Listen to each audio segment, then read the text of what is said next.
Hello everyone, in today's video I'm going to show you how to check the resolution of your monitor in Windows. It's super simple, let's get started. First, right-click anywhere on your desktop, on any empty space. Then, click on Display Settings. Now in the Display Settings window, look for the section called Display Resolution. In my case, you can see it's set to 1920 by 1080. This is the recommended resolution for my monitor, because I'm using a 1080p monitor. If I click on the drop-down, I can see other available resolutions. I can also go lower in resolution, but again, there's no real reason to do that unless you're troubleshooting something. Now let's say your monitor is a 1080p monitor.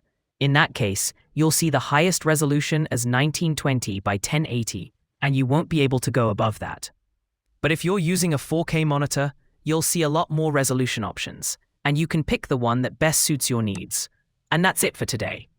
I hope this video was helpful. If it was, please give it a thumbs up, and don't forget to subscribe to Do It With Us for more useful tech tips.